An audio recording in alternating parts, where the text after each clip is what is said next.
And now, without further ado, we're going to proceed with opening remarks.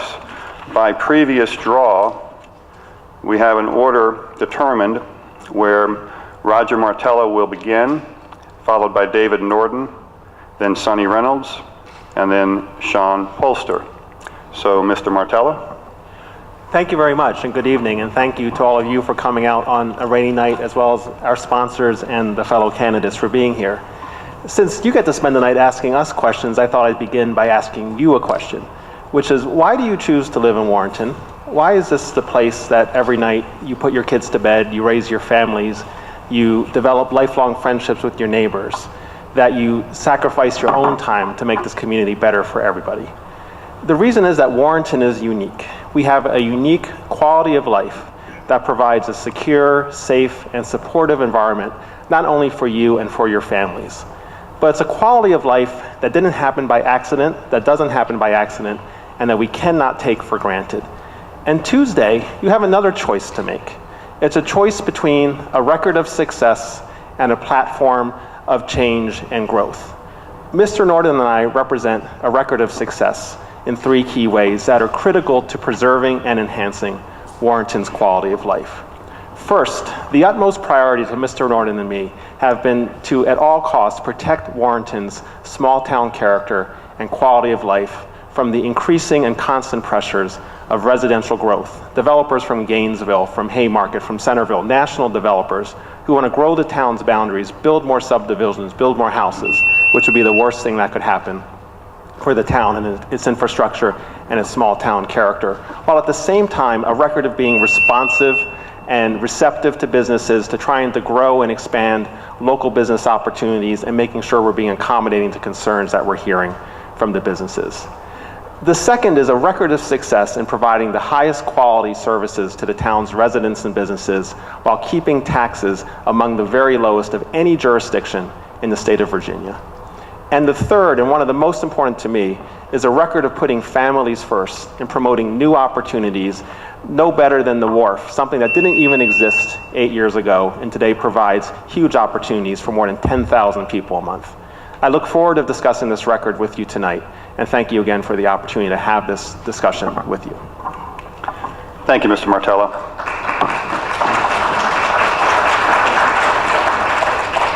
Mr. David Norden. Thank you, and I echo Roger's. Thank you for you braving the weather to be here tonight and for our sponsors. It has been a pleasure to have served on the Town Council for the last 16 years, and much has been accomplished. As a lifelong resident of the town, I want nothing but good things for Warrenton and the people who live and work here. When I was first elected in 1998, Warrenton was one of the highest tax communities in the Commonwealth of Virginia. As a resident, a property owner, and a business owner, I knew that was unsustainable. Today, we are the lowest tax community in Virginia. We cut real estate, personal property, and all business taxes across the board. And we did this without ever cutting services to our citizens or laying off any employees. In fact, it is our dedicated group of employees that helped us reach this level of efficiency. In 1998, when we came in, we took the money that previous members of Town Council wanted to waste on a new town hall, and we began a plan to provide new recreational opportunities for our citizens, which has become known as WARF. This effort took us many years, but it has been great for our community. WARF now serves over 10,000 people a month, not including the athletic fields. This is not only good for our citizens, it's good for our economy. WARF frequently hosts regional swim meets and soccer tournaments that bring thousands of people to our community that spend their money here.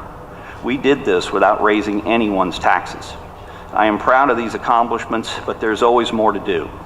When I started the civic group, Friends of Warrenton, in 1988, one of our top 10 priorities was to build a median down Broadview Avenue. More than 2 decades later, we finally have a plan that the merchants have bought into and is currently being worked on by VDOT. This will not only help with traffic safety, it will help with pedestrian safety and connectivity. The Trails Coalition has many great plans for pedestrian connectivity throughout the town. We cannot implement them all in 1 year, but I know all of us on council want to continue the efforts we have made each year to reach their goal. Seeing these projects through are just some of the reasons I seek another term. Thank you.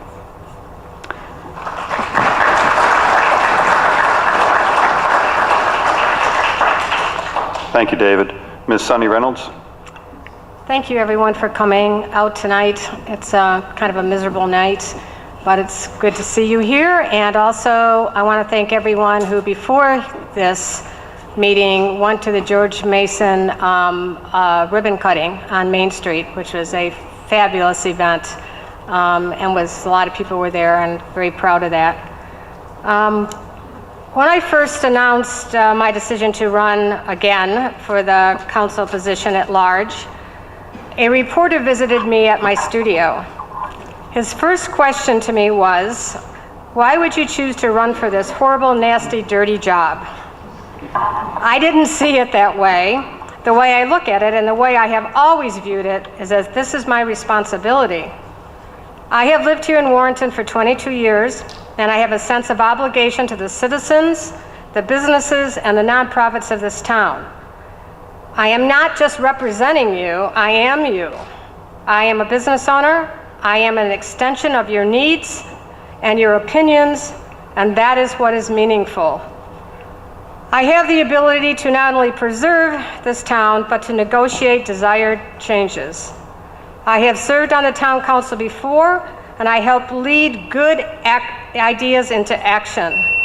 I have initiated projects and have seen them through to completion, and that is what I stand for. New ideas should be welcomed and finished. Put 10 people in a room and wonderful and productive things happen. Throughout my campaign, I have visited over 90% of the homes in Warrenton, and I know by listening what the citizens and businesses want and deserve. From those mom and dads who spend up to 4 hours on the road each day to the retired citizens who enjoy weekend shopping in town and enjoying the wharf. I understand economic development. We don't have any. We tonight sit here with at least 52 empty retail spaces in the town. This doesn't even take into consideration empty office space. This has to end. As a board member of the Greater Warrenton Chamber of Commerce for 4 years, I have witnessed firsthand the trauma small companies are going through. The town government must help by hiring a person to work with the county to fill these empty spaces, and not by being obstructionist towards business, current or new. The current council and administration say we have a tax surplus continually. This is a shallow goal if the monies do not have a real purpose, and this purpose has to be shared with the citizens and our businesses. If elected to the town council, you can expect from me nothing short of accessibility, accountability, and complete transparency in my effort going forth.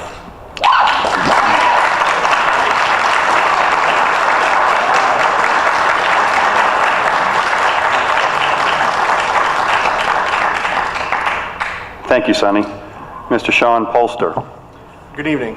I want to thank the sponsors and thank everybody for coming out. This is what makes the community what it is the involvement we have. Whether it's Bluemont concerts, whether it's the parades, whether it's taking our kids to the wharf, this is what makes our town great. I have spent 2 decades as a public servant. I was a deputy sheriff here in Fauquier County. I had the privilege of working at Vin Hill prior to Black Croziers as a firefighter paramedic. And I am currently both a volunteer firefighter paramedic in the county and a career firefighter paramedic. 2 years ago, I had the opportunity to take over the Warrenton Christmas Parade after the threat of it being canceled. I quickly became the guy that saved Christmas. What a lot of people didn't know is there were a lot of elves behind me, as are in my campaign today. I thank them for their support to get me to this point for the past 58 days and for the next 6 days to the election. One of the things I learned quickly during the Christmas parade is that nothing would get accomplished without cooperation and collaboration from a lot of different parties. Both public works, businesses, private sector, and public sector had to come together to make this a successful event. Fortunate for us, in 36 days, we pulled off the largest Christmas parade ever in Warrenton, with an approximate 2,500 people in attendance that came to Warrenton that night. One of the things I've heard as I've walked through our community is the things that make it great. But one of the things that people want to see is us work together. They see the politics and the big picture downtown, how people don't communicate and people don't work together to make the end goal possible.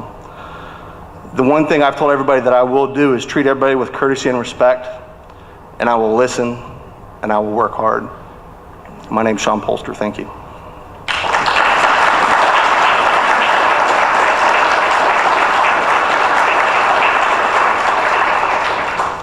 Thank you, Sean. And now we turn to the question and answer portion. Mr. Emerson, Lawrence. Okay. Each of you has a track record of involvement with a lot of organizations. Can you describe for us an instance where one of those organizations faced a great challenge and your leadership made a difference?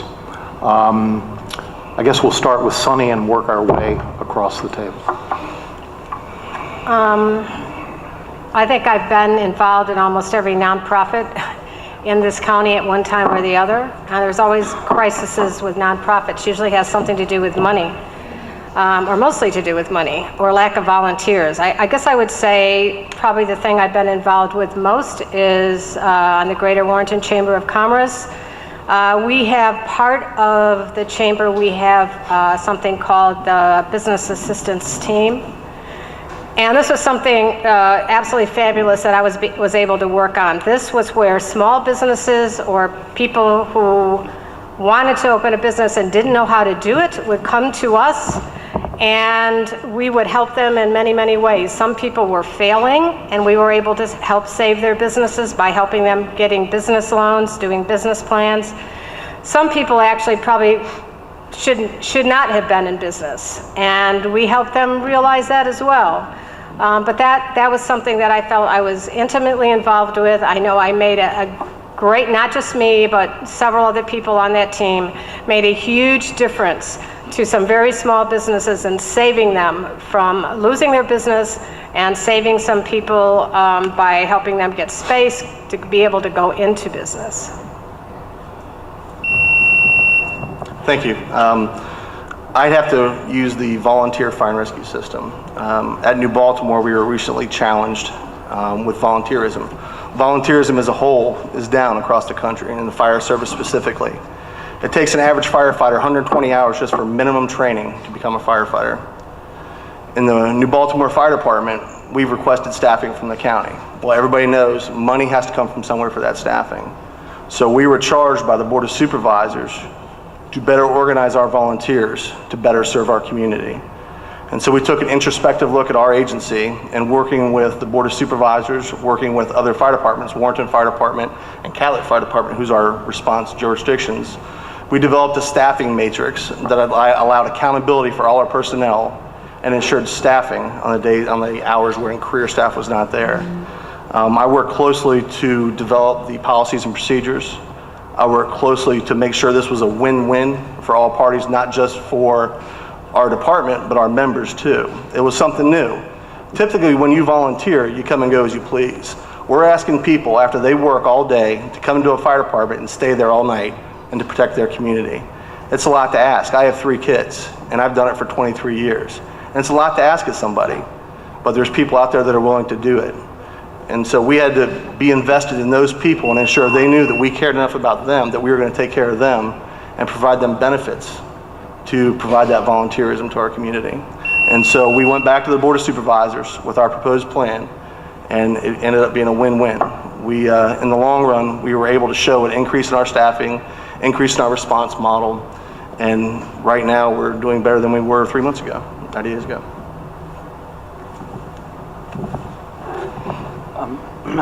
Well, I've been involved in a lot of different organizations in the last 16 years serving on the town council, but probably the most depth of involvement was the 10 years prior to that, and that was the Friends of Warrenton that I mentioned earlier.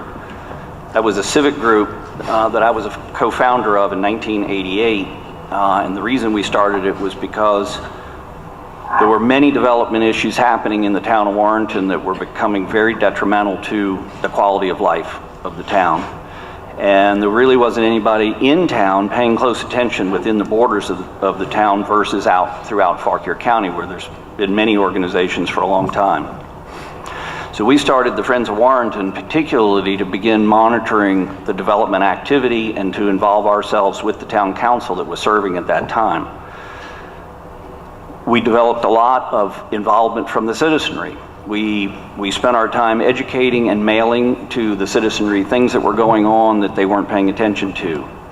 We got involved in helping rewrite the comprehensive plan for the town of Warrenton, which had a major impact on the direction that the town began to take. We protected many structures that were up for demolition. That's probably one of the things that really got us, began our motivation, was seeing the demolition of some beautiful properties in town for reasons that didn't need to happen and could have been done better. And the quality of development could have been improved and still existed. So that's really why we got involved. We also worked to strengthen and expand the historic district, and we worked together with the Partnership for Warrenton, which was started at about the same time, and their mission, of course, was just directed to improving Main Street businesses and the economic vitality of downtown, which at that time was also in great peril. So I think that sums it up.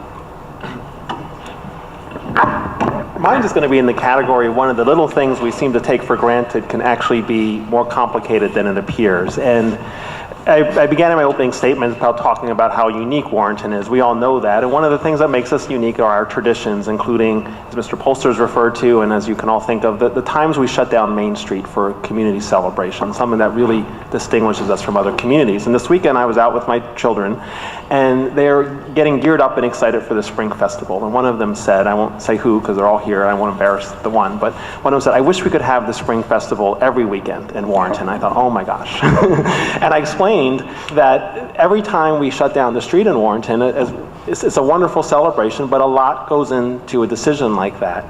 There's a lot of considerations we have to take into account, and something that seems to be uncontroversial causes a lot of different constituencies to have perspectives, both the residents in the town and most importantly the businesses who have some of their busiest weekends of the year lined up with the times when people are requesting we close down the streets. A few years ago, our process was a rubber stamp. If you wanted to shut down the street because you wanted to shut down the street for something, you could go ahead and do it. The police would show up and shut down the street.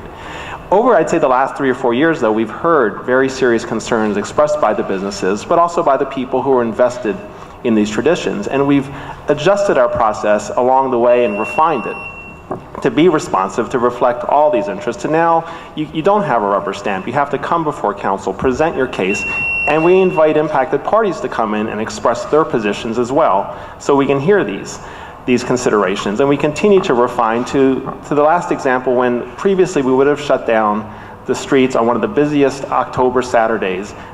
This year for the Halloween parade, we came up with the idea to do it on a Sunday, which was a win-win for everybody.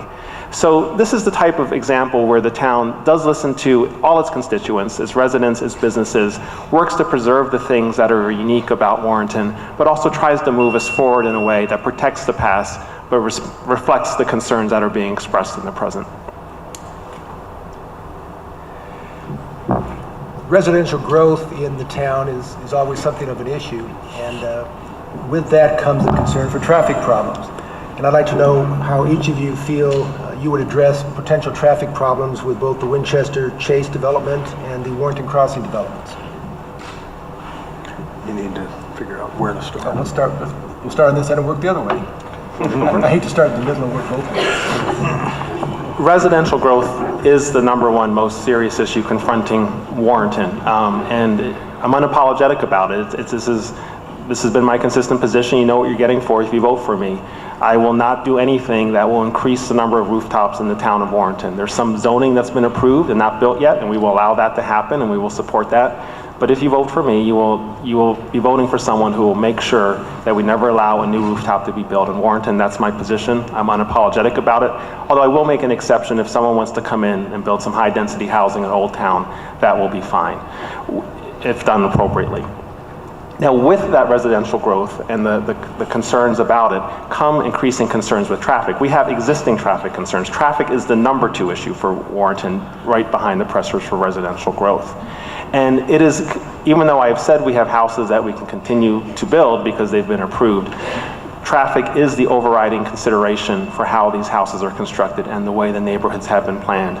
You've asked specifically about the Warrenton Chase neighborhood, which is something that I'm personally involved in and which is involved in litigation in the court, so I'm sorry that I can't share more about that, but other than to state what's already on public record, that is an issue that Mr. Duggan and I identified immediately as having very serious concerns for traffic considerations and looking for creative solutions to work both with the developer and the neighbors in terms of coming up with some alternatives that would allow the developer to do what the developer wants to do in terms of houses, but also address the very significant, not only traffic concerns, but pedestrian concerns.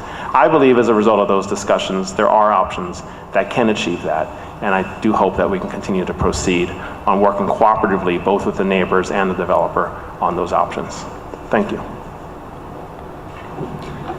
As Roger said, I guess the Winchester Street development, I'll leave aside tonight because of the litigation, but I certainly can talk about Warrenton Crossing because I've been involved for many years with that.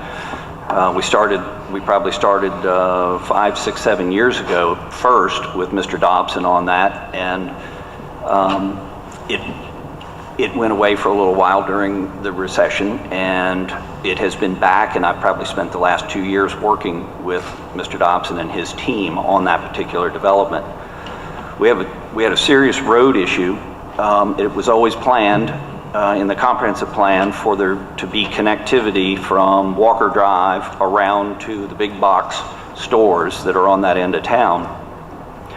One neighborhood was built without preservation of the right-of-way, so that nixed that long-term idea, and we had to come up with new solutions. And we worked on the Warrenton Crossing to try to reach that conclusion. They had a by right development. They could build about 115 houses by right without us being able to do anything about it, and their road network was not conducive to helping the traffic problems in the town of Warrenton. So we've worked with them now for 2 years to come up with a road solution, which will be a through road, tree-lined street that will connect Walker Drive around to the end of Falmouth Street to facilitate traffic to the big box stores. For that, we actually gave 20 units of housing density increase in that development, but in a neighboring development on Madison and Falmouth Street, we actually reduced the density from 55 apartment units down to 15 townhouses. So I think that improved the growth in the Madison neighborhood, which we were very concerned about. So combining those two Dobson projects, we actually ended up with less density and a good road network. Thank you. Sean? I think it's interesting that we understand exactly what we're talking about. I've spent a lot of time in the town zoning office lately because I wanted to make sure I was edified on what by right meant. And I've talked to a few people, and I want to make sure everybody understands that by right means if you have a property and it's slated for 20 homes, by right, you're allowed that many homes. In visiting to town of Warrenton, the Warrenton Chase development off of Winchester Street, by right, has a certain number of homes allotted. The first plan was submitted to the town of Warrenton in 2008 with 17 homes. We need to make sure that we work with developers to make sure those homes or those developments fit into the character of our neighborhood and enhance us. That's what we need to do. We need to work with them cooperatively.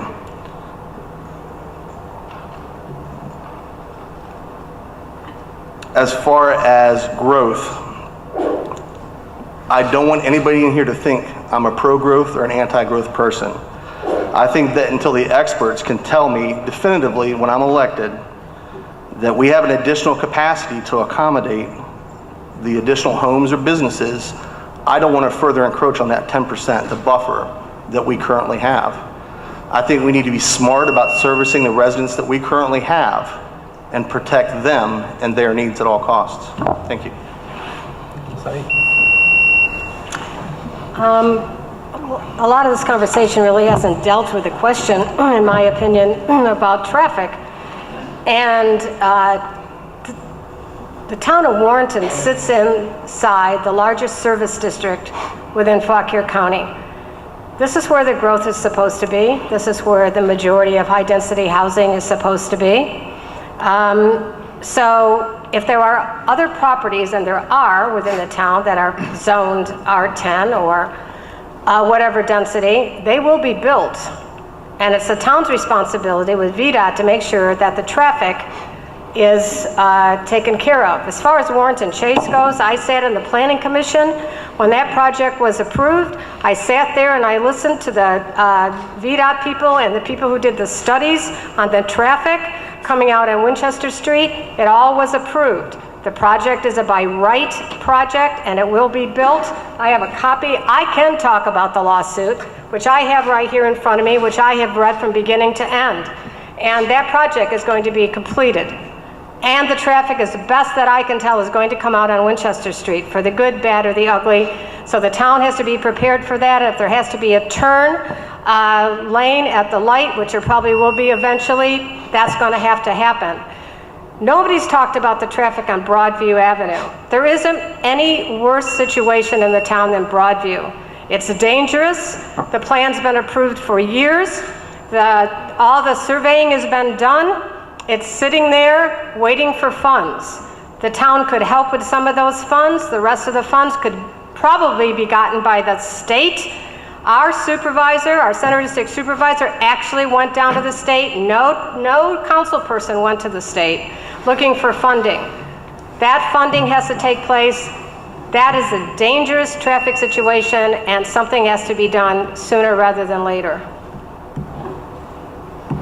Okay, transparency has become a buzzword around town lately, and it's showing up in campaign literature. Editorial comment, that's a wonderful thing. We support that. The question is, are you willing to apply the same standards of transparency to your individual campaigns for public office? State law does not require the disclosure of campaign finances for a town this size. But my questions are simple. How much are you going to spend on this campaign? And who are your three largest donors, be they individuals, corporations, organizations? We'll start with Mr. Norton. We'll start with David, move down to the table, and come back to Roger. How much are you going to spend, and where's it coming from? Well, I can't tell you exactly what we're going to spend, but of course advertising on FaulkierNow.com and Fauquier Times is quite expensive. So I would guess between mailings and advertising, it's going to be somewhere around $10,000. For you individually, or No, for the slate? Yeah, since we are sharing a lot of those And expenses. does that include advertising Powell? expenses? Does that include Powell Duggan's campaign? No. Okay, No. thank you. No, but the biggest donor is my father-in-law, who wrote a check for $500. Okay. I would say the next biggest donor is Jim Ramser, who wrote a check for $200. And all of these people are citizens. My father-in-law obviously doesn't live in the town, but he is my father-in-law. Everyone else is a citizen in the town of Warrenton, and the rest of the contributions are less than or $100 or less. So nobody ranks number 3? No, I think there's only a handful of other contributions, and they're all about $100. Okay. What about personally? Are you putting money into the campaign? Yes. More than $200? Yes. So you're number 3. Oh, well, I guess I am. I didn't know. I counted. See, pretty simple. Sean? We are spending, and my wife's actually my treasurer, small business operation. As of last night, I believe it was $8,300 is what we have budgeted and what we're spending for our campaign. And if I'm incorrect, honey, I'm sorry. So, largest donor was a consulting firm, SLC&M, and they were listed in Fauquier Times Fauquier Times on the bottom of the ad that they paid for it. Second would be myself, $1,100, and third is my neighbor with $1,000. Who's your neighbor? Steve Motley. Thank you. Sonny? The majority of my funding has actually come from in-kind services, which is fantastic. That counts, okay. That does count. And it's very helpful. And Crystal McKenzie, who's running my campaign, had probably, if you had to count how much she would cost to do this, it probably would be $10,000 would be my guess. I personally put personal money into this campaign. I've had probably altogether, as far as actual cash go, approximately $10,000 to $12,000. A lot of that has come from, believe it or not, $50, $100 checks, $250 checks, a lot of small amounts, but they all added up. Anybody or any organization written you a check for 500 or more? Yes. Who are they? Actually, the Fauquier Citizens for Balanced Growth Alliance wrote me a check. That came from individuals within that organization, several individuals from in that organization. Okay, so how much are you going to spend altogether? I'm hearing Crystal McKenzie's in for 20 grand. I'm hearing you got 10 to 12 in cash. We got a lot of money. This is it's a $32,000 campaign for a job that pays $400 a month. This is good. No, I'm sorry. Well, no, I know you're not being facetious. So how much are you going to spend on the campaign is really the question. Do you want me to include in kind? Sure. Okay. Printing. If you want to include in kind with printing and Crystal McKenzie, I would say with the cash, probably $30,000. Wow, thank you. Roger? I believe Mr. Norton addressed kind of our dynamics in our campaign. I appreciate the question, and I would, challenge all the candidates to provide this information to you in writing, perhaps for the media to post on the websites, and I would fully support that. One thing that did restrict us is Mr. Norton and I decided from day one that we would not accept any donations from political action committees or from residential real estate developers, and that cuts out a big swath of people, but it was the right thing to do because at the end of the day, our constituents are the residents of Warrenton, and we want to be clear that is, our overriding goal is making the best quality of life for the residents here in town. I got all that, but that still doesn't answer the question. Has anybody, beyond his relatives and the folks he mentioned, has anybody written a check to the campaign for $200, $500? Yeah, personally, Mr. Norton would be the person to know that I have intentionally not solicited any contributions from anyone for the reasons that I've talked about. I'm not gonna, we're not gonna turn down someone if they wanna, hand us a check and they don't fall within the political action committee definition or a residential real estate developer, but I have not asked a single person to contribute. You don't have any real knowledge of the campaign financing? I do. It's consistent with what Mr. Norton talked about, but I just want to clarify, what my personal knowledge is as well. Yeah, thank you. And as I said, I'm happy to, assuming Mr. Norton agrees, I'm happy to provide this in writing if all the candidates are willing. I think that would be great. Another editorial comment. I think the law that draws the line at 25,000 residents makes no sense.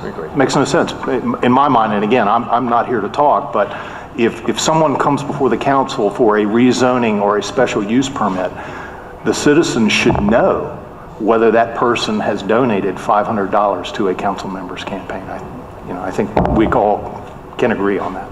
Thank you. Yep. The ability to work with others is, of course, very important in politics, not only with other council members, but also with the Board of Supervisors and with other groups as well. And there's a lot of talk today about a lack of civility in politics. So I'd like to ask you a question that's not really issue related, but I'd like each of you to tell the audience something you admire about the other three candidates tonight. And Sean, let's start with you. In honesty? Me first? You said Sean, right? Yeah. In all honesty, I don't know the candidates that well, in full disclosure. I've met Ms. Reynolds in her studio beforehand. I think the thing that I would kind of align with her is her passion for art, and her passion for travel. Mr. Norton and Mr. Martella, Mr. Martella, I'd have to say the ability for law. One of the things that I always strive to do as a deputy was follow the spirit of the law. In the police academy, they teach a letter law and spirit of law. So I admire Mr. Martella for following his passion in law. And Mr. Norton, as an architect, I like building stuff, but usually what I build falls down. So I would have to say his ability to focus and accomplish architecture. Okay, thank you. Sunny? I recently know Sean, and I respect firefighters and people who are out there saving our lives every day, and can't say enough about that. That's an honorable profession, and got to know a little bit about what he does and how he does it, and went down to visit the fire department and had a long talk with the chief because of Sean. And so I have a much better understanding of exactly the dedication they have to carry out that job. And he's been very honorable in this whole campaign process, which I certainly appreciate. And Roger and David, they're running as a team, so I guess I'll direct this to them as a team. I admire anybody who is an elected official anywhere, and in any party, any office, whatever. Somebody who will take the time and effort to spend trying to help their neighbors, and I think it's an admirable thing to do. Thank you. Roger? Yeah, and I appreciate that. I've had the opportunity to talk to Sunny and Sean and thank them for their participation when they entered the race, because they deserve a tremendous amount of credit and commendation for, first of all, putting their names out there, sticking their necks out there a bit, because doing this is not an easy thing professionally or personally, and they're giving you a choice. And I support that. Whether I win or not, I appreciate the fact that you both have entered the campaign to give the town of Warrenton the choice. You may disagree with me. You may think we should build more houses in Warrenton. That's great. That's your position, and you have a choice of people who may help you implement that. In terms of Sunny's, one thing I have a huge admiration for, having grown up with my parents having a small business, is being a successful business owner, someone who's been committed to the town, her business here, an international business that she's made very successful by growing it here and adapting to new technology. And I admire her as an artist as well, but having that perspective as a business owner is not an easy thing and shows a lot of resilience and commitment. Sean is basically a hero. I mean, I appreciate what he said about me being a lawyer. I sit behind a desk all day. Sean runs towards fires. And so I have huge admiration for people like him. And I think he's demonstrated in this campaign, a huge commitment to public service, that regardless of the outcome of the election, I would hope that whether he becomes a council member, that's great. If not, he continues to pursue that passion for public service. Sean's also a father, and something that's really important to me. Mr. Norton and I are the only two council members of school-age children. I think it's hugely important that be represented on the council. And so if you don't vote for me, I do hope we continue to have two fathers, or two parents at least, I will say, on the council. And as for Mr. Norton, I've said this, I won't be shy about it. He is the finest public servant I've ever worked with in any capacity. If you're only going to vote for one of the two of us, you should vote for Mr. Norton, because there's no better servant to the town of Warrenton, no one more dedicated, no one who makes more personal sacrifices of his own personal time to do what's in the best. You can't even describe the efforts that Mr. Norton makes on his own time and sacrifices to help this community, and he is the finest public servant this town could ask for. Well, thank you, Roger. Are you trying to unrun? I do appreciate those comments. I'll start with Sunny. I've always admired Sunny's photography ability. I don't think there's any doubt she's outstanding at that profession. Unfortunately, I've never had the pleasure of taking one of her international trips, but I certainly am familiar with her beautiful work, and one day I hope to be able to afford one. For Sean, I think volunteerism, it says more about a person's character than anything. So I certainly admire him for his bravery to storm into a burning building. But I think I admire even more his dedication to his volunteer fire work with the New Baltimore Fire Company, because we need volunteers, and it's a difficult and dangerous job to volunteer for. It does take you away from your family.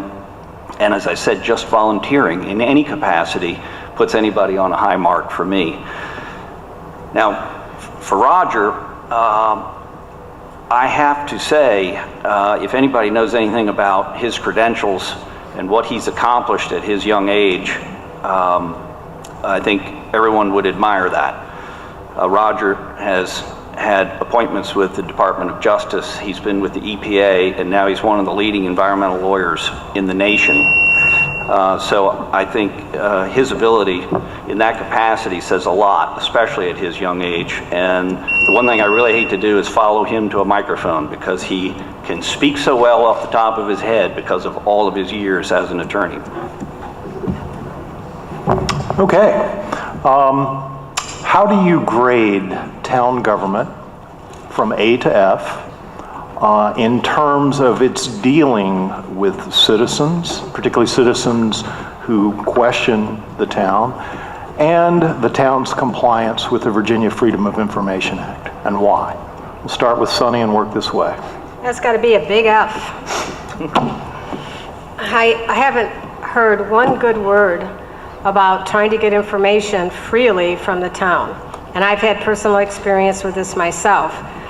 We made every effort there was to get a copy of the budget. And they finally put it online. The budget has not been online on the town website for 7 years. So they finally put the budget online. The minutes to the Planning Commission is never online. The town council meeting minutes show up maybe 2 weeks afterwards, or you have to ask for the minutes. If you happen to be at the meeting, you're lucky, but not everybody goes to the town council meetings or the planning commission meetings. I think filing a FOIA to get information from the town should be the last thing a citizen in this town would have to do to get free information. And I think the town website is a disaster. Can't find anything on it, no matter how hard you try, because we have many, many, many times. I've spent a lot of time in the town office recently, researching information, trying to get more information. I found them helpful. If I gave them a grade, I'd say maybe a C minus. And the reason is because in this technology age, we're so glued to our blueberries, our apples, our strawberries, you know what I'm talking about. We can't do without them. And 75% of our community works outside of the town of Warrenton. 25% of those drive more than an hour to get to their job. When they get done with their 11-hour commute, the last thing they want to do is develop or have a problem trying to pull up information on a town website or pay your water bill. So we need to ensure that we're technology savvy in the town of Warrenton to be able to interoperate with all these different devices. We do use technology every day. I couldn't imagine losing my iPhone. I couldn't. But one of the things that we need to do is ensure that our community can communicate with us as well. We need to be open and accessible to ensure that those citizens have a voice to talk to us whenever they want to and provide the input and decisions that we make. Because it isn't a community that I want. The decisions I make aren't for Sean. They're for the community, and they're for the greater good of that community. As far as the FOIA goes, I've never had to file a FOIA with town, so I don't know that. But I know, like the budget, like Sonny said, it took a little time to get, but I went in person, and they gave me an electronic copy. So, thank you. Well, obviously, in the last few days, we were cognizant of some complaints about a FOIA request. The town council doesn't deal with FOIA requests, and so we're usually not even aware when a FOIA request has happened, unless, with the last few days, there were some emails complaining. But normally, we don't know about that process. They don't talk to the town council when they get a FOIA request, and it's a legal matter and a staff matter. So I can't address that. As far as our website goes, I certainly agree our website needs a lot of work. When I came in '98, we barely had a website at all. So we made an effort in the first 4 years to actually, and 4 years after that, to really begin to put things online. People can pay their bills online. I would say with the budget issue, it went online the minute it could. The town manager was not going to put the budget online before it was delivered to the council. So the day we got the budget, it went online for the public to see. But he does have a rule. He does not hand it out to the public before he's given it to the council, and he does that as soon as he is prepared to hand it to us. Yes. Back to FOIA, without getting too far into the weeds, does the town have a consistent policy for dealing with FOIA requests? And have you, as a town council member, received any Freedom of Information Act compliance training during your 16 years on the council?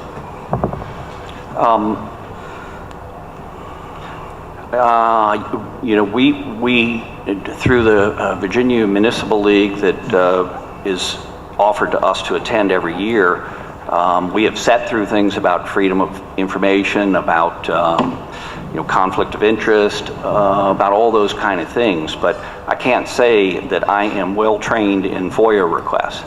Again, it's not something that we as the legislators deal with. It's a staff issue and the town attorney issue to deal with. So it's not something that I normally do.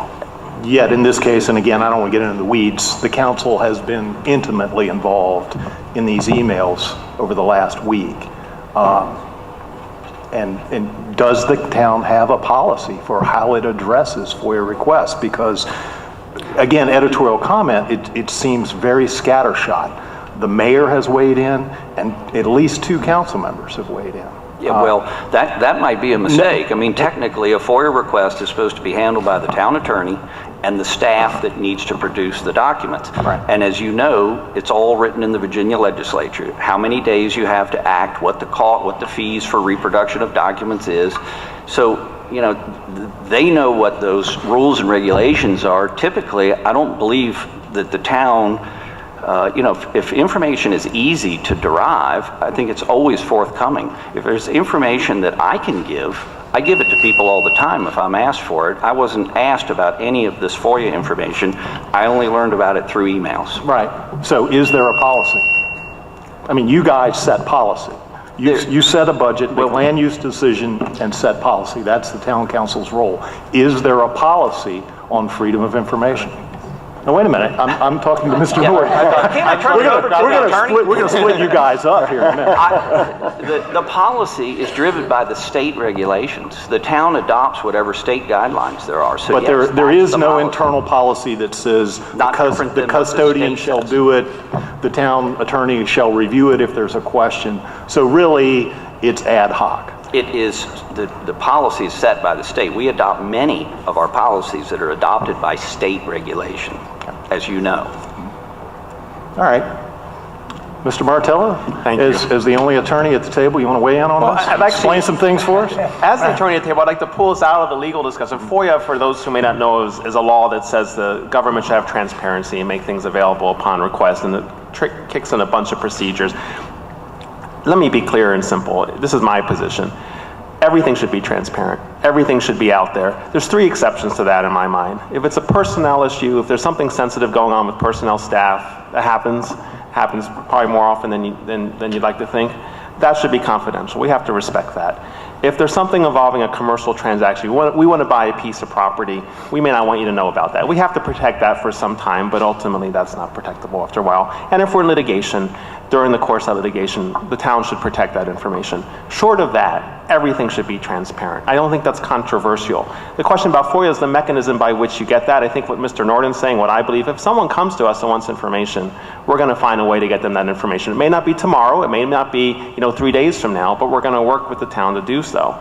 But your question raises a very good point about, look, we're in the 21st century now, and our website is not. Our website looks like it was done with Internet or Netscape. I think it was even before Internet Explorer. And I don't mean to be insulting, because I'm sure it was probably done by a local contractor and everything. But the county's website's great. I pay my bills on the county website and get anything I need. It's a model for what we need to do. I think it's a simple ask, and I think what you'll find from all 4 of us, any of us who say if you elect us, one of the things we're going to do in the next 12 months is go back to the beginning on the website, start over, and use that not only as a way to make you interact better with the town, to become more transparent in getting this kind of information up there. Back to the original question, school's almost out, A to F. So on what you had 3 parts to your question. Which part? Dealing, on the website? dealing with on the those, website, D-? no, I didn't even mention the website. Okay. Dealing with citizen questions, particularly aggressive questions, and compliance with the act. I don't see a distinction in how aggressive the questions are. That every question deserves to be answered regardless of whether we agree or disagree with the person. I recognize there is a little bit of ad hocness to it in terms of who does the question come to. If it comes to a council member, they may be more inclined to kind of get a quick answer. If it comes to staff, they're kind of probably more inclined to follow the procedure. So there is that distinction there to some extent. At the end of the day, I'm not aware of the town being involved in any FOIA litigation. And what that means is we're answering everybody's questions. Could we do it more efficiently? I'm sure we can, and that's something we want to do. But I could be wrong, but I'm not aware of anyone actually in the last several years saying, we didn't get what we wanted from you, so now we're going to challenge you under FOIA and raise this appeal. So I think that by itself answers the question. So an A. I don't think I'd give us an A. Well, what would you give us? There's room for improvement. Everybody gets a trophy. B plus. B plus. David, you didn't give us a grade. B. Thank you. How do you feel about subsidized housing in Warrenton, David? Let's start with you. Well, there are different levels of subsidized housing. And so true HUD housing, we have some in the town of Warrenton. We have other projects, a number of them like the Oaks, which is assisted housing based on income.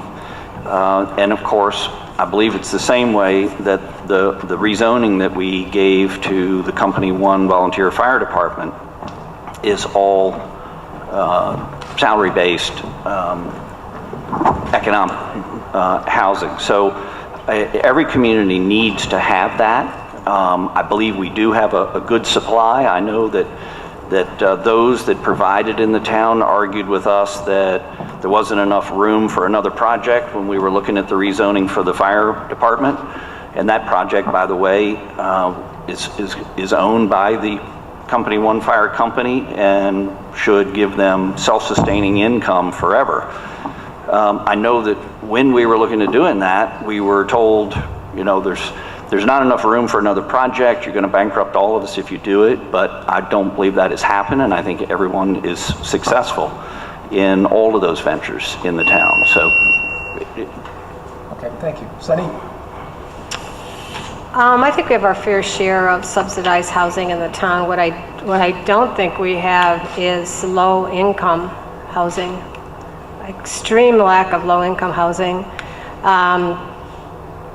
People who are on a teacher's salary or firefighter's salary, or a lot of the people that are really important in this community. For instance, you can't rent an apartment in the town of Warrenton for under $1,200 anywhere. And I think that's too bad. I know a lot of young people that are really struggling, that really want to stay in the town, that can't because they cannot find reasonably income level housing. And so they move to Culpeper. Sean? When I started the sheriff's office years ago, my base salary was $24,014. I couldn't afford to live in Fauquier County. I actually lived at the fire station down in Dumfries, is where I lived, and I drove to work. I parked my car at the county line. I did end up finding an apartment down in New Baltimore, which is how I started volunteering in New Baltimore. But one of the things that I'm passionate about is somebody that works in Fauquier, that works in the town of Warrenton, should be able to live in the town of Warrenton. There should be housing available to anybody and everybody that wants to live in our community. And we need to embrace them and help them find affordable housing. I know many firefighters, many police officers that did exactly what Sonny said. They went to Culpeper. They went outside of our community to live because they could not afford our community. So I would like to see us work together with the county. I had the opportunity to work with Windy Hill Foundation in my tent company, and that's a great organization. And I think we need to continue to collaborate those partnerships to increase the availability of housing for those personnel, those people. Thank you. Roger? A theme that I live my life by and I try to instill in my children, and I think they do too, is that diversity makes everyone stronger and everyone better. And it's a key consideration in planning for Warrenton that we have the most diverse community possible, which includes subsidized housing. And so I think we are very facilitating when people come to the council with projects, which is not very often. We've had something recently that we were supportive of in terms of trying to support, that we do everything we can to encourage. And I have mentioned, you know, regarding housing, what I don't want to foresee is, what I don't want to do is expand the town to build more kind of cul-de-sacs, which don't address the diversity of town. We have a lot of that. but I'm very open and eager and would be happy to take initiative to infill development in the town that would enable a broader diverse base of low-income housing, subsidized housing, and other opportunities to, as Mr. Polster says, create a kind of a work-live environment in the town. Okay. I'm sorry, do you have a follow-up, Mr. I was going Fennerbrock? to add kind of a personal side. Having become a Warrenton resident as of Monday, after 20 years in Culpeper County, I can attest to the sticker shock up here. We're going to switch to questions from the audience right now. If you've got questions that you're still holding on to, please get them in. We're rapidly running out of time. We'll get to as many of these questions as we can. Mr. Emerson? Okay, this one comes from Christine Dingus, who is a town resident. It is for all of you. No, pardon me. It is for Roger and David. Why haven't the trails been funded? It has been in the comp plan since 2002. Roger? Sure, I'd be happy to talk about this. We have met with the Fauquier Trails group, and they have identified a specific project that they'd like to see built out in Warrenton, and that is improving the connectability of Rady Park and the wharf. About a year ago in last year's comprehensive plan, and this is a short trail, but it's more complicated than it looks because it goes through the town jurisdiction, the county jurisdiction, and the school board jurisdiction. So the town, when approached with this last year, decided on its own to fund a study, a feasibility study to implement it, and then met with both the county and the school board to coordinate on the planning for this. The feasibility study has been completed. The town, I have at least indicated, because we haven't approved the budget, that I won't approve a budget without funding for the connectivity of the trail in the next comprehensive plan. And we're meeting with the county on May 20th. We do not, as of today, have the county approval or the school board approval. I'm optimistic we will, and we will work collectively to do that. So that project is proceeding, and if there's any further questions, I'm happy to address them.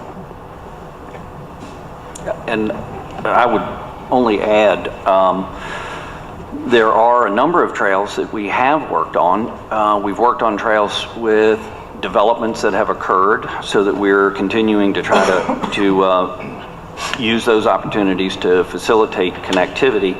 And one thing I also think is overlooked is the money that we have budgeted every year to put sidewalks in. Many of those are for the main purpose of trying to connect pedestrians back to other trails or make pedestrian travel through the town safer. So we try to look at this every year. We budget money, whether it's for sidewalk connectivity or whether it's looking at this new trail that we're working on right now. So I think we do have a good effort ongoing to make connectivity around the town for pedestrians. Do the two of you, and do all of you think that trails and pedestrian connectivity has been given the priority and the funds that it deserves, or has it been given the short shrift? If I can take the first crack at that, I mean, connectivity, doing as much for pedestrians as we do for car drivers is just as important a concern. And at least in the 8 years I've been on council, we haven't approved a project that didn't give significant weight and consideration to how pedestrians are going to access that project and the rest of the town.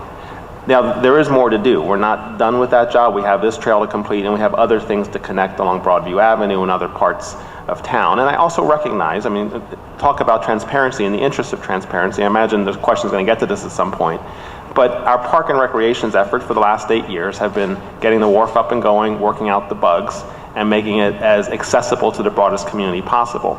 We're moving past that. We're transitioning out of that now. And I think the mission for the Parks and Recreation Committee will be not get overconfident with the wharf, get better every year, but we are turning increased attention to trails and connectivity as primary projects, where I think, to be fair, for the last 8 years, the wharf was really occupying the large percentage of our attention, but that's changing now and shifting. It's the 800-pound gorilla, perhaps. Let's talk for a minute about the wharf and how we got there. Could I just say one thing? Sure. You said that we all could say something about the trails. Yeah, Is yeah, that I'm all sorry. right? Yeah, absolutely.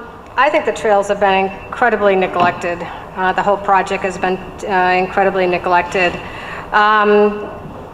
In December of 1911, the Fauquier Parks and Recreation adopted what I have in front of me is this fantastic, huge plan for the Trails project.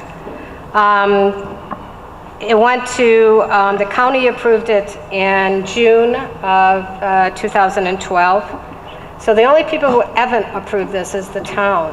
And I feel strongly that this is a way to connect our community, and it really needs to be done. And to say, the people want this. Everywhere I go, people want these trails completed. Now, that doesn't mean that this project can be completed in 1 year. Obviously, it has to be budgeted out. But it also could be a huge thing for tourism. I mean, to go to Leesburg and look at their trail project is fantastic. People come from all over to use the trail project, and it also is free. Anybody can walk on a trail for no cost. People can ride a bicycle on a trail, doesn't cost them anything. When I was on the town council, we started the trails program. I made the motion to start the Rails to Trails program and made the motion to designate $400,000 for that project. That was a long time ago. We need to work and finish this project. May I have a short response to that? Sure. Very short. Yeah, let's have a Thank you. And there's no controversy. The trails are a great thing. I'm a runner, I'm a biker, I exercise every day. I was concerned too when someone held up a report this thick and saying the town's behind the ball. I looked at them like, how can we be behind the ball? This is really important. So I met with the group promoting the trails. I said, tell me what you want the town to do. They identified 3 projects. The connector between the wharf and Rady Park, repaving or fixing Rady Park. We recognize that trail needs work and the town's planning for that. And then the third prong, which we found out wasn't in the town, it was actually in the county. So from this thick report, and I said, tell me what else, please, give me the whole list. I want to make sure we're being responsive. 3 things were identified, only 2 in the town, 1 the town's already reserved funding for, the third I already talked about. So the notion that the town is somehow neglecting trails, when we look at what's in the town and what's part of this, we've got 100% of the universe covered. And if someone wants to tell me I'm wrong and bring me another trail to do, I will be happy to meet with you, happy to be receptive, meet with my colleague Bob Kravitz, and we will do what we need to do to get your trail done. There's no dispute that we support trails. Thank you for that opportunity. We've got a lot of questions, but I think we really ought to talk about the wharf for a minute. And it is a complex subject. I recall sitting in meetings. Well, first, let me say, everybody agrees it's a spectacular facility, particularly for a community this size. I recall distinctly sitting in planning meetings where the initial plans were a rec pool, a competition pool, $8 or $9 million,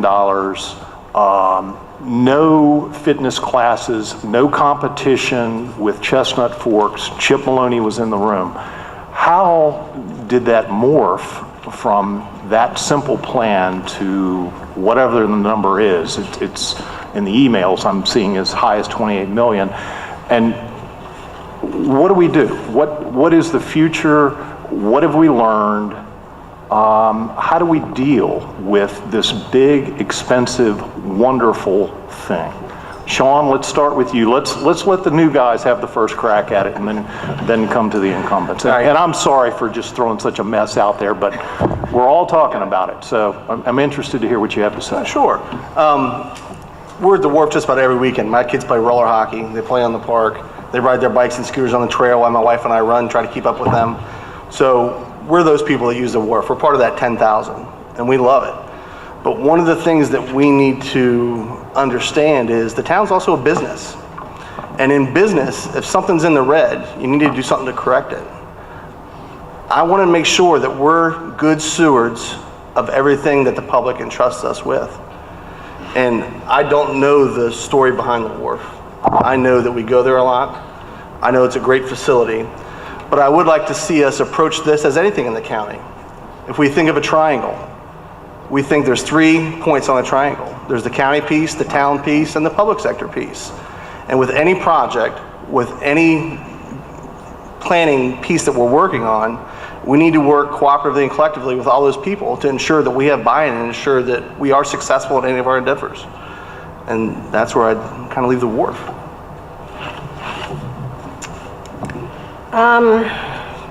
Interesting enough, when I was on the town council, this project was our vision, and we began it. And the pool was supposed to be an Olympic-sized pool, so that we could bring in Olympic trials and meets, which would bring tourists in the town, which would feed our local business. We were going to do the fields first, which would feed money into the building. The property was going to be donated. It was supposed to cost approximately $9 million. Now, all that is old news, and it doesn't really matter now because we have this project. It's fantastic. I'm like everybody else. I take yoga there. I know lots of families that go there. I'm a huge supporter of the facility. What I don't like is the loss of money and revenue that is happening right now. And it's even worse than losing the money is that nobody seems to care. That money, and nobody can seem to find out exactly in the budget how much money we're losing. It goes sometimes from $80,000 to $100,000 a year. That's a lot of taxpayers' money. What I want, and the only thing I want, is to investigate a way to come up to cover those losses. And it can be done. I have all kinds of ideas. The roof faces due south.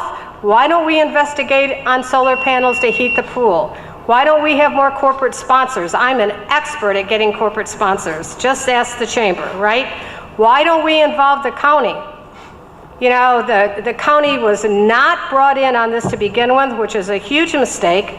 But it's a possibility that we could work out a deal with the county where if they gave us some money every year, we would let their citizens come in at the same amount of money that the town citizens come in. There are hundreds of ways that we could make this work financially, so we need to look at it.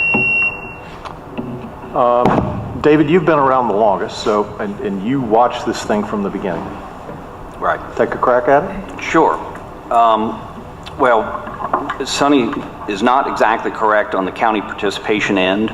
We did work long and hard with the county. Joe Winkleman was the supervisor at that point, and the county had a plan to put a pool in New Baltimore, on the south end of the county, north end of the county, and one in Warrenton.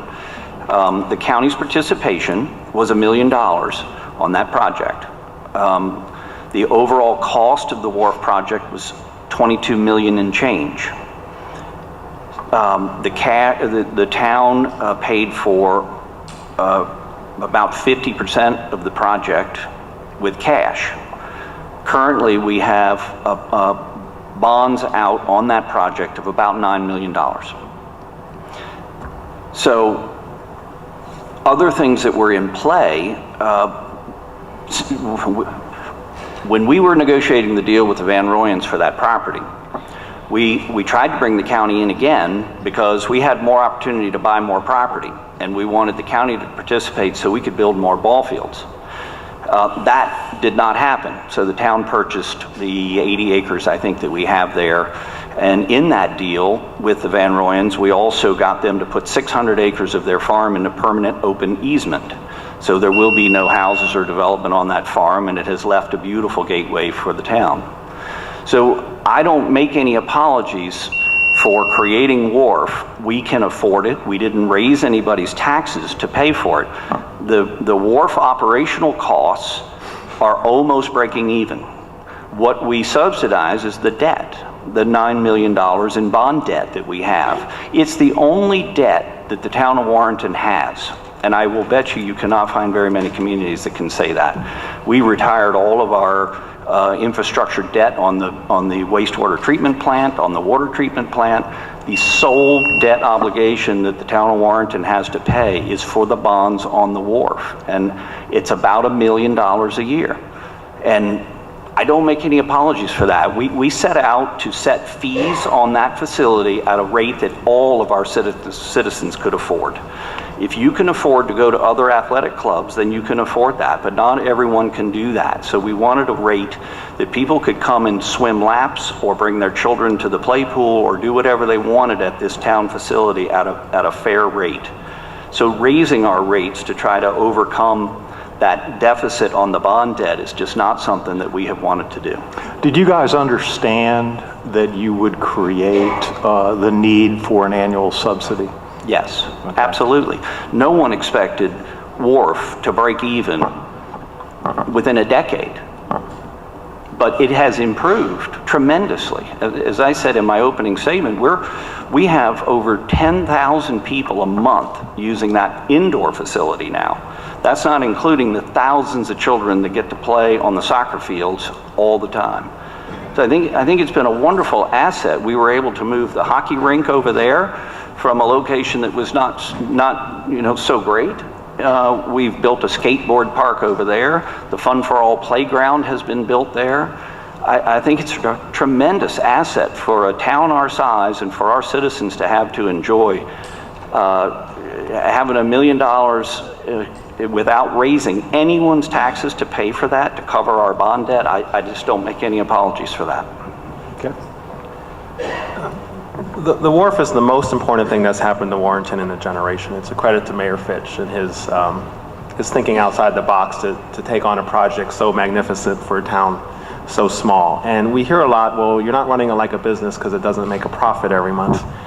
We should run it efficiently, and we should make sure it runs better every year than the year prior, but my overarching concern is not to make a profit.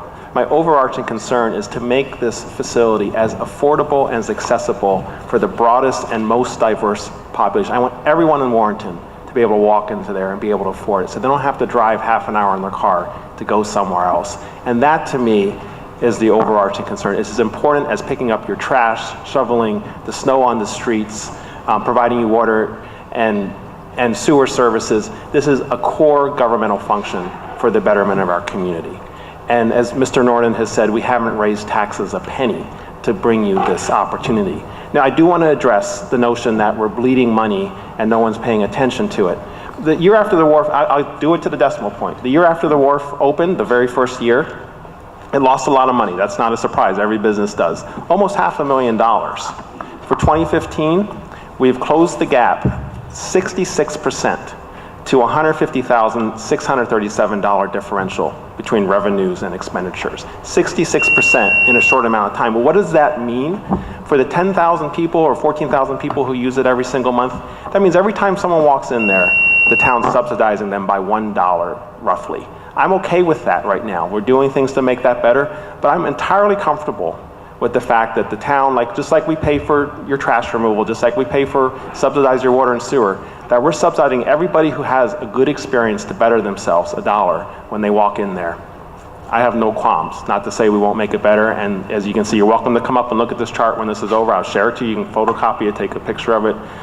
Very much shows how this has been a tremendous trajectory moving in the right direction. I would just say we've got a bunch of audience questions here. The time's getting late. Can we try to do some lightning round stuff where we just move quickly?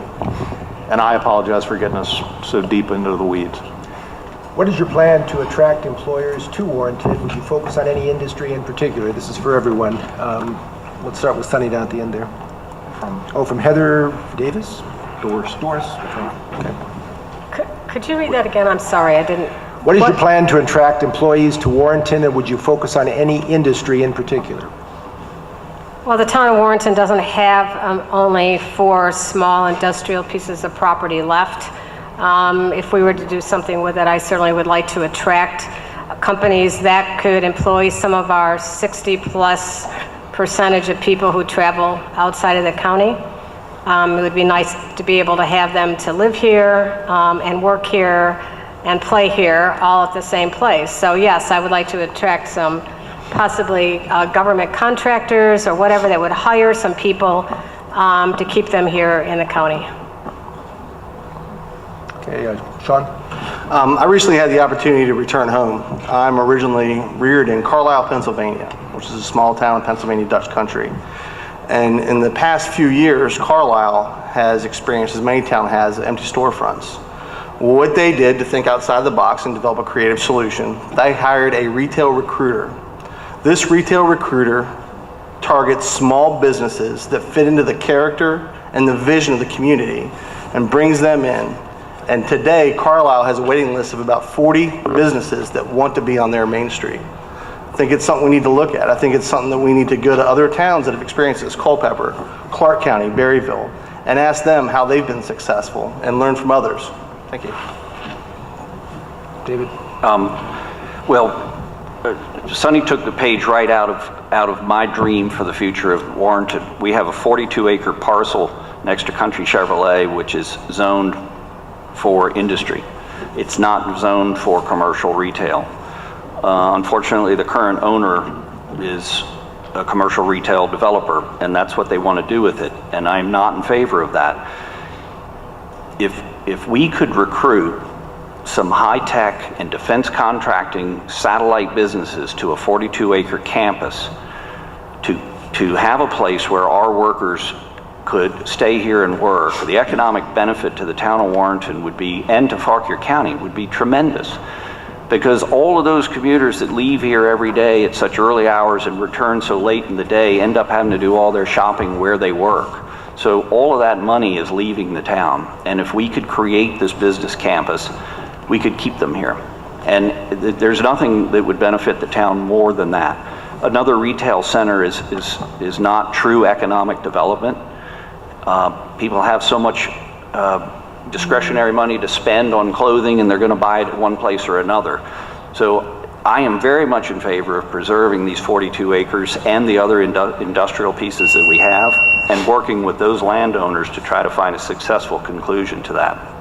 I would also say, we do fund the Partnership for Warrenton. They were created a long time ago. One of their primary mission is to help bring businesses and sustain business life on Main Street. So it is why we have continued to fund that organization, because they are to assist on that. And of course, we work with the Economic Development Office of Fauquier County, of which all the town taxpayers do pay into that system. Thank you, Roger. I'll be very brief. Mr. Norton's answer is the right answer. I would just complement that by, we could have the best land for a business, but we're not going to attract them if we don't have the best quality of life.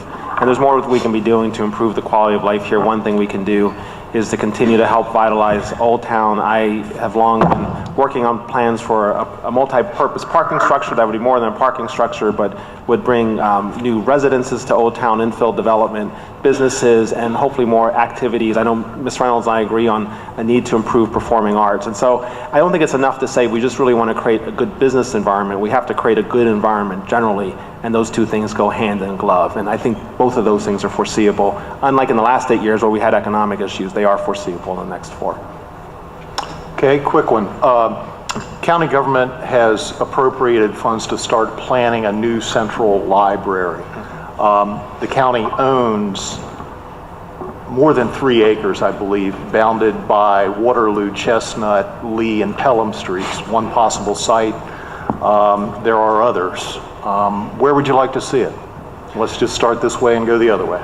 I have a very strong opinion on this, and I haven't been shy in sharing it with the county. I recognize the county has outgrown its space and that it wants to move to a newer facility and support that, but the overarching criteria for me for the library is it is such a core component of Old Town. It has, in my opinion, it needs to be walkable to Old Town. I don't know that quite that Waterloo Street property I would put in the walkable category for most people. It has to be a fundamental core function. So my vision, and I've shared this with the library board, and we're meeting about it later in May, is for us to offer them the town's property behind the post office, for them to use that for the library space and to incorporate that into a multi-function purpose. Multi-function parking garage, they will have parking right there, they'll have plenty of square footage for the library, and it would be something that could, just like the wharf, be a shining star for the town, for the county, be something that draws people downtown, creates more of a work, live, play environment, and just a win-win from all perspectives. So that's my personal position. Yeah, I agree. Keeping the library downtown is very important, and we've been working with the county to that end for quite some time. Of late, they've moved that up on their priority list. So we've talked about everything. For many who may not know it, the town of Warrenton actually owns the building that the county library is in now, and we have leased it to them for $1 a year for really practically as long as I can remember.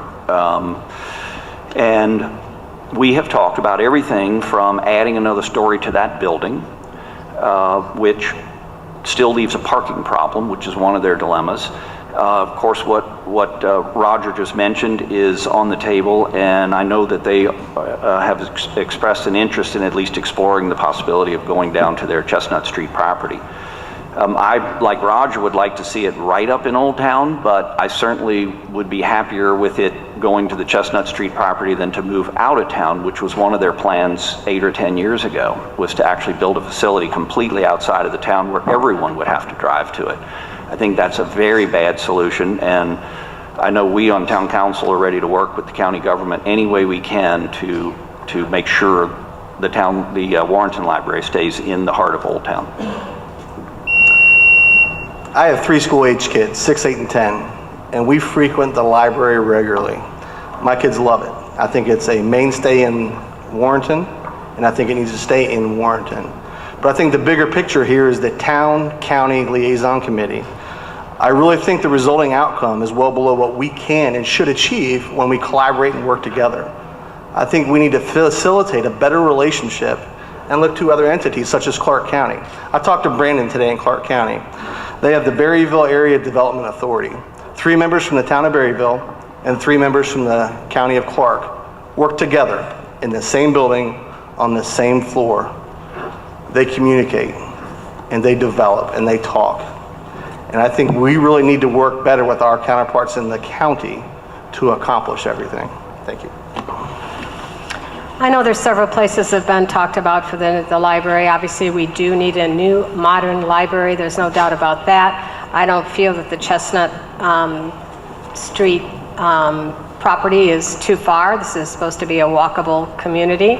I know when I sat in the town council meeting when they approved the parking for the less than wonderful Napoleons at the time. It was a big, everybody talked about how that was a walkable destination, and you know, people walk. So I don't think the Chestnut Street property is too far. I'm not saying it is the best property possibly, but I think there's a lot of things that can be looked at. So, and if you're going to put a parking garage with the new library, it's going to cost a lot of money, so that has to be appropriated or into the plan.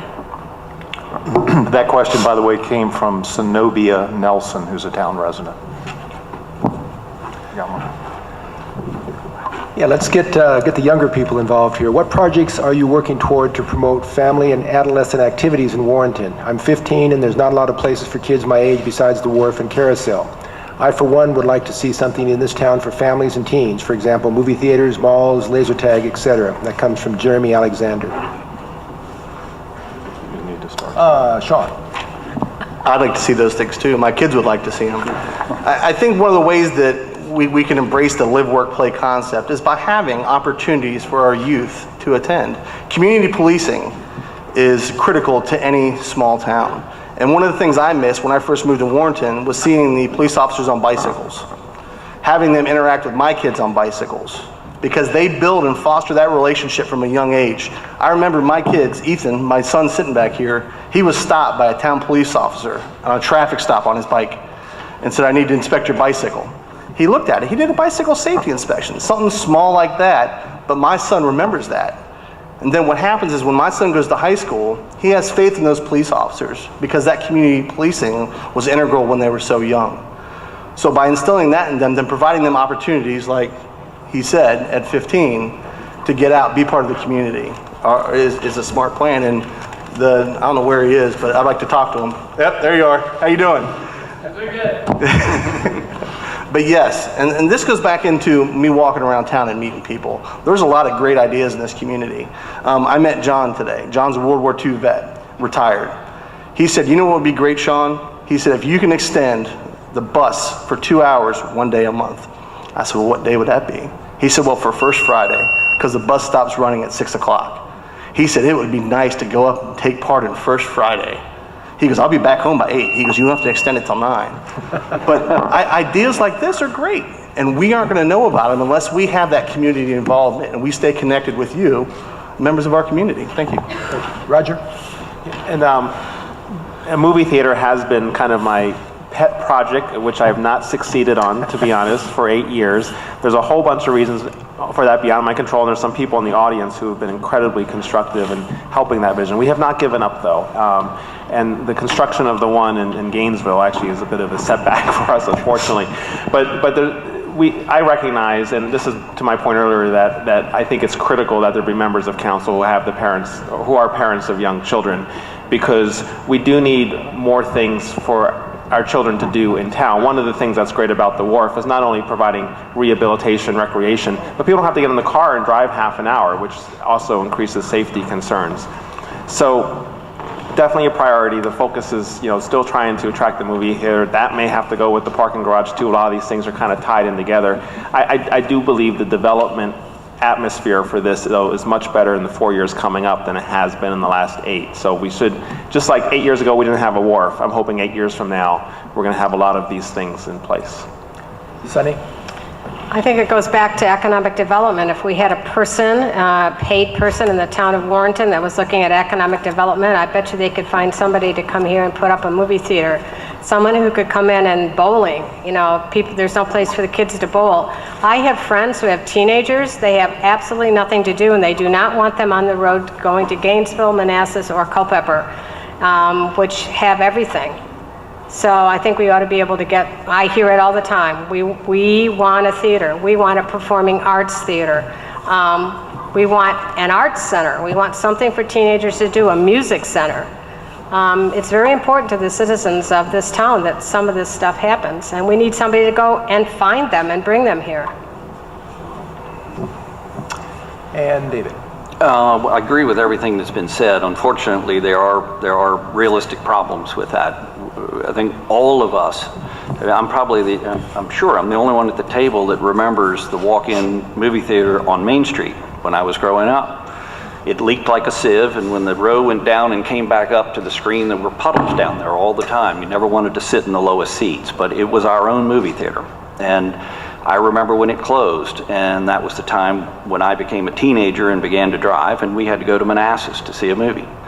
I think all of us would love to bring that opportunity here, but realistically, from what I hear from all sources, it's just not going to happen now, and probably not in the foreseeable future, because they just built the new system in Gainesville. That has definitely set us back even farther. That's just an unfortunate reality, and there's no economic thing you can do to change what these movie theater companies are going to do in your community. But I think all of us would enjoy all kinds of suggestions from the children in the community as to what we can do. Unfortunately, we did just lose the bowling alley that was there when I was a child growing up. And I don't see anyone coming in, racing in to take that over, and I think that is very unfortunate for the town. So those are things that we can work on, but I do think the things that we have done have also helped, with trails that we've done, with the wharf, the exercise there, the skateboard park, the roller hockey, and other opportunities that we have provided over the last 8 years. As Roger says, over the next 8 years, we hope to continue to provide a lot more, and look forward to any ideas that the youngsters in the community have that we can try to achieve. We're going to go a little further, if it's all right, ask a couple more questions from the audience. Yeah. But if we can try to keep the answers as brief as possible and get to as many as we can, that'd be great. Maybe a couple more? Yeah, let's do two. Okay, Tony Tedeschi, Warrenton resident, asks, considering the divide that surfaced during the campaign, will you and how will you reach out to your opposition after the election to foster collaboration? Lou, if I may, I was thinking about that earlier today, and I actually had this idea that, not to be presumptuous, but should I be elected, I would actually send a letter to your organizations, reaching out to those who have raised some criticisms, and letting them know that we want to be responsive to those criticisms. Nothing is personal. And there's people who've come up to me and felt comfortable sharing. There's probably some people who haven't, but I'm glad that question was asked, because I was actually thinking today that it would be important to get that message out. I appreciate the fact that this campaign, regardless of the outcome, and by Sunny and Sean doing it, has given people a choice, has had this great discussion, which never would have happened if Sunny and Sean didn't create competition in this campaign. And regardless, I hope it goes both ways, is people will reach out and recognize that we want to all build from this, learn from this, and be responsive to the very fair issues that have been raised. Okay, let's go to the other end. Sonny? I think everyone sitting at this table has a lot to offer for the town, has a lot of experience for the town. So I would think there should be a place for everyone to, work with each other in some atmosphere. No specifics on how you might do that. Not at this moment. Okay. Sean? I think one of the important things that I've learned in the fire service is planning before the emergency. A lot of training goes into running into a house fire. Yeah, we're all running down the road. You see us yelling Yahoo going in the front door. But what you don't realize is there's many hours that are spent practicing before we get to that emergency. And one of the things that we do is collectively we build the mutual respect among each other, amongst the firefighters. We call it a brotherhood. But the way we get that is by talking, by communicating.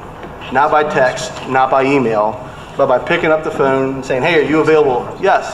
And going over and talking and doing that face to face. I think that is an art that we've lost. I think that's an art that we need to regain, is that face to face communication. Getting out and talking to people, talking to each other face to face. You can tell a lot by somebody's body language. There's some people in here are smiling. I see my wife smiling back there. But you can tell a lot and you learn a lot about somebody and you know where you stand. And so face to face communication will be the key. Yeah, I can't add a lot to that. I mean, I know the colleagues, all my colleagues on the town council right now, every one of us work well together. And I know if I'm reelected, we'll work well with whoever is elected. And I have always had an open door policy with anyone in town. So for those that might be in the other camp, those in the audience that might be in the other camp, or think that we have not been responsive, I would say I always want to be responsive, and I'm always open and receptive to hear all of those ideas. Okay, last question, I think. Huh? Is there any plan, this is for all of you, is there any plan to look into making the entrance to Main Street from many of its side streets less dangerous due to the lack of clear vision of oncoming traffic? And that's from John Thompson, a town resident. Sonny, let's start with you and just work our way down.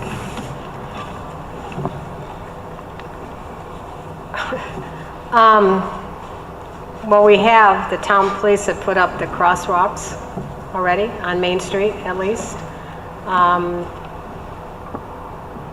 I think that I see, having a business on Main Street, I see that I think the speed is can be high at times, but what's even worse than that is people who are pulling into a street and then backing out into the street and doing U-turns on Main Street every single day. Nobody seems to be doing anything about that, and I think that's a very dangerous situation. Okay, Sean. I think there is more that can be done, not necessarily just for the motorists, but also for the pedestrians, the runners, and the bicyclists. In walking around meeting people, I talked to Mark, and he said coming from Rady Park back into the Gold Cup neighborhood, there's a large bush. And people can't see you when you're running or bicycling from behind the bush and coming out on the road. It's a dangerous intersection. But we wouldn't know about this if we didn't get out and have that communication, have that piece. So a lot of it is reaching out to the community, letting them know that we are accessible as town council. You know, we want your input, and so that's a big piece of this as well. Okay, David? And the question was about Main Street? Yes. Side streets. And side streets. Side streets coming out of Main Street. I mean, you know, we have done some things. You know, we've tried to juggle some loading zones around so we didn't have trucks in places that were blocking views. I know the distance where cars park at Courthouse Square makes it hard to turn left onto Main Street. I know I do it 10 times a day.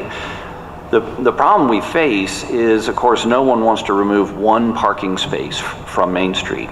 And so without doing that, it's hard to pull those vehicles back. We relined the streets when we did the whole revamp of Main Street years ago, when the sidewalks were bricked and the brick crosswalks went in and all the new lights went in with money that was raised by the Partnership for Warrenton.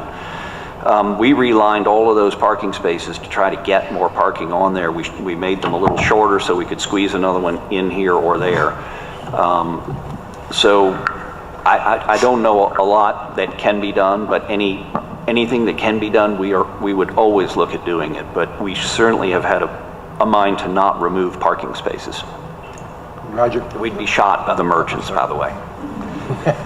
Very briefly, because I'm sure everyone's having a long night.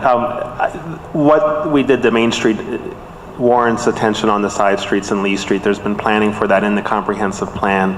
I would envision if we're here, I don't know if it's 4 years from now or 6 years from now, that Lee Street and the side streets between Lee and Main Street will look more like Main Street, and that will provide the opportunity to address the very serious concern that's been raised. I think everybody recognizes the concern. It's a traffic safety issue, it's a pedestrian issue, and it's also an issue for expanding businesses. If we can make those streets more accessible, both to cars and pedestrians, we will drive more businesses down those streets and more businesses onto Lee Street. So that is definitely something that is part of a comprehensive planning for Old Town.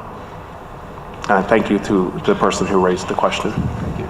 All right, it's now time for closing remarks, and just a reminder, candidates, so you can be prepared, the order for your closing remarks, for which you have 2 minutes each, is Sonny, Sean, and we're going to skip over to Roger and finish up with David. Sonny? I'll go first. You're confused? No, I said I don't go first, I don't think. You're first. Fine. Talked about a lot of things tonight. There's a lot of things we haven't talked about in a short period of time. I think probably the thing I would like to say is I have a lot of dreams for this town. And some of them are happening. Some of them I hope will happen. So I'm going to talk about just a few of those things. I would really like to see a better relationship between the town and the county. I know Sean touched briefly on the town liaison committee, but the liaison committee used to meet at least, when I was on the town council, we met every month. For the last 2 years, there's only been meetings, only 2 a year for the last 2 years. Warrenton is not an island. We live inside the largest service district in Fauquier County, and we need to have a relationship. For instance, like the Mason Center is a huge project that the town had absolutely nothing to do with. It's sitting in the middle of Old Town Warrenton. There's lots of little things like that that really need to be worked on. I also sit on the tourism board for the county. There are so many things that can be done here to attract tourists into the town. You know, that's what I do. I know everything there is to know about tourism. So we really need to work on that, because those people come here, they spend their money, and then they leave. So they're not costing us anything. It's something that we can do. It just takes some promotion. We need to fill our empty stores. It is a serious problem here. I know a lot about the businesses in this town. I've talked to almost every business here. You may think they're doing well, but they're not. Most of them are not. They're struggling every single day. And, you know, you got Warrenton Jewelers, for instance, is sitting in an island of nothingness. On each side of them, there are huge empty stores. You know, when you're sitting next to a store that draws business, it's going to bring business to you. Basic economics. I do believe that we need a parking garage. I think we've been talking about a parking garage here for years and years and years. That has to be looked at. It has to be put in the comp plan. You know, there's the street closing for merchants is a serious problem. There's nobody that loves parades more than I do. And that's what a small town is all about, and we have to keep that up. We just have to be very conscious of the merchants and their needs. And it's like the car show that the Greater Warrenton Chamber sponsors, we moved that to a Sunday. It works perfectly fine. There are a lot of things that can be worked out. They just have to be worked out, and people have to talk. I also feel strongly about funding another firefighter for the town fire department. We haven't raised the money we're giving them since 1998. They run 4,500 calls in the county, and about 2,300 of those calls come into the town. We're adding 220 houses in the near future, and probably more. I think we need to fund the fire department at a higher rate. Thank you, Sonny. Sean? First, I just want to say thank you, everybody, for coming. Like I said in the opening, this is what makes our community great, is having people come out and collaborate and talk with us. I will say I'm hungry, and so I'm going to go eat dinner at Iron Bridge after this, and I encourage you, because I know all the questions weren't answered tonight. I encourage you to come up, approach me. I'm 6'8", but I swear I'm very nice. So please come up, talk to me. You're more than happy to come up with me tonight, and we'll talk about the questions that were unanswered. But just want to tell a quick story. My son, when I decided I want to run, I came up with the slogan, Creative Solutions. And my son, Ethan, who's here tonight, went back and sat at his desk, came back to me with a scrap piece of paper, and said, "Dad, I came up with 3 creative solutions." I said, "Really? What's that?" He said, "Make the town bigger." I said, "We can't say that."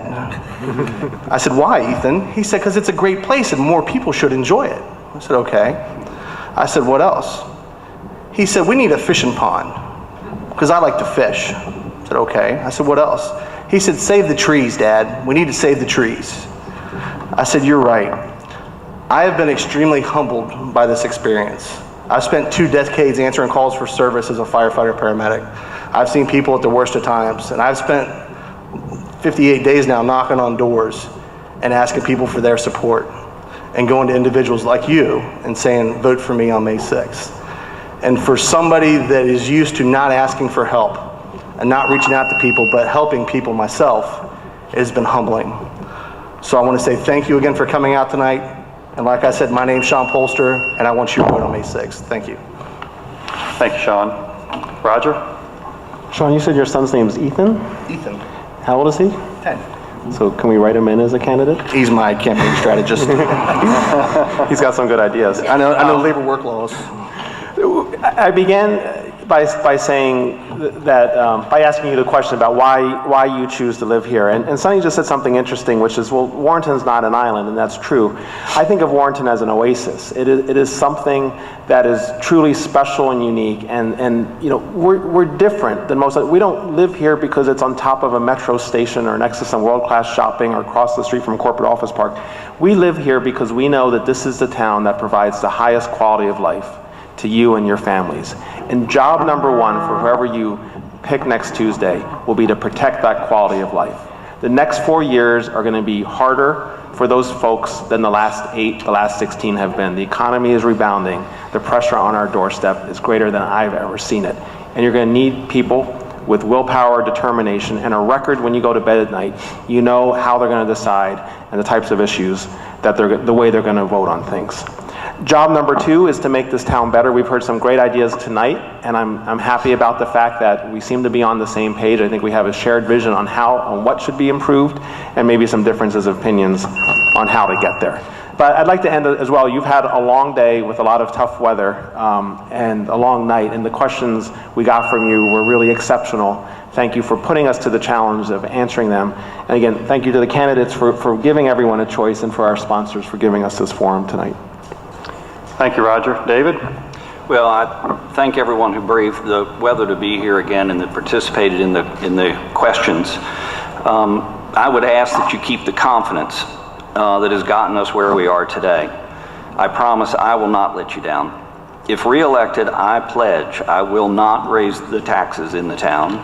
I will protect the limited supply of sewer and water that we have available. I will not support expanding our borders or growing the town in ways that will harm our quality of life. And I will not cave in to the outside forces that would like to take us over. I have always had an open door policy. I live and work right here in the town, and I'm always accessible. I'm as transparent as you get. It's one thing to say that you will have a voice on council, but I have a 16-year track record giving everyone who has ever contacted me for help a voice in their local government. For 4 terms, I have fulfilled all the campaign promises I have ever made, and I'll continue to do so for this community. When I was a boy, Safeway and the fire station were both on Main Street, and the train still came to town back then. I used to pedal down to the station as fast as I could every time I heard the train whistle blow so that I could spush pennies on the tracks when I was a kid. A lot has changed here since those days, but Warrenton is still the place that I want to live.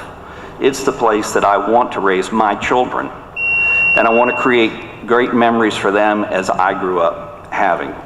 And most of all, I want to continue to do my part to keep Warrenton the place that my children would want to stay to raise their children 10 years, 15 years, or 20 years from now. To make that happen, I need your vote on May 6th, and I thank you. Thank you, David. Ladies and gentlemen, this concludes our candidate forum for this evening. Thank you very much for being in attendance. I want to once more thank the sponsors, the Fauquier County Chamber of Commerce, the FauquierNow.com, the Times Democrat. I'd like to thank our panelists, Lawrence Emerson and Ray Finnefrock, and each of you for coming out. I'd also like to thank the Taylor Middle School for making this auditorium available to us for this purpose. And in particular, thank each and every one of you candidates for your efforts in performing not only the candidacy and the campaign, but the service that you endeavor to perform. Thank you very much. You're very welcome.